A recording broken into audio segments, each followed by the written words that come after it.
Before January, the 7 adult children of David and Louise Turpin allegedly suffered extreme violence and prolonged captivity while being deprived of things that many people take for granted, including regular access to food and showers. But now that the siblings have been released from their parents' care and a subsequent hospitalization, they are in a new home and building a new life, one, they hope, that includes going to school. They are all bright and articulate and incredibly eager to study. Caleb Mason, an attorney for the 7 siblings, tells People. The thing they want more than anything else is an education. The first step, Mason says, will be obtaining their GED or high school diploma. He is working with local university officials to put together an educational plan for all of them, and says the siblings, for the most part, have not had any kind of formal schooling. None of them has had what I think anyone would consider adequate exposure to education, and that is what we are trying to remedy right now, Mason says. The siblings don't plan to take classes via the internet, however. Kept for so long in apparent seclusion in their family's home, their goal is to be fully engaged students, not unlike anyone else in the classroom, Mason says. They do not want to be sequestered doing their education online, he says. They want to get the same sorts of education as anyone else. We are hoping that we can find them within the next couple of years sitting in a college campus taking notes like anybody else. They have the same spectrum of hopes and dreams and educational aspirations as any other group of young adults. The Turpin parents, David, 56, and 49-year-old Louise Turpin, were arrested in January, and each face numerous criminal charges in the alleged abuse and imprisonment of their 13 children, who ranged in age from 2 to 29 at the time their parents were taken into custody. The counts include torture, false imprisonment and abuse. They have pleaded not guilty. The Turpin parents are held in lieu of $12 million bond each and face up to life in prison if convicted on all charges. Their attorneys have not responded to the allegations beyond broad comment about how serious they are. The next court date in the case is scheduled for May.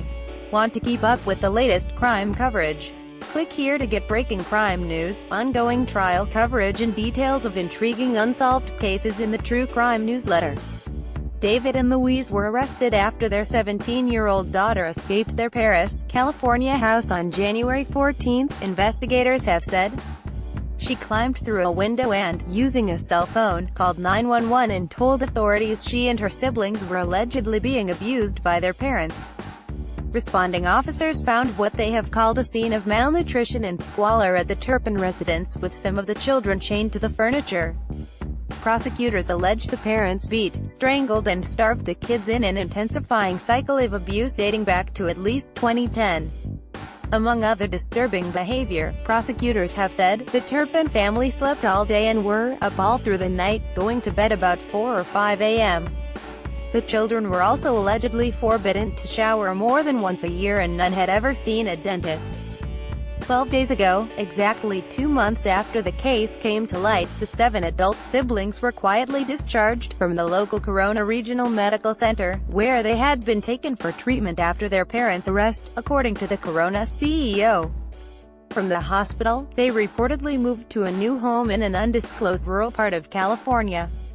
It is pretty new and different and I think quite extraordinary to have some freedom, really for the first time, and experience life outside the type of constraints they had experienced, he tells People. It is an extraordinarily positive thing for them and it will take some time to get used to, which is another reason we are trying to keep this transition at a slow and steady pace. Eventually, Mason says, they are going to be just regular people out in the community, going to classes, getting jobs, walking around, and you would never know.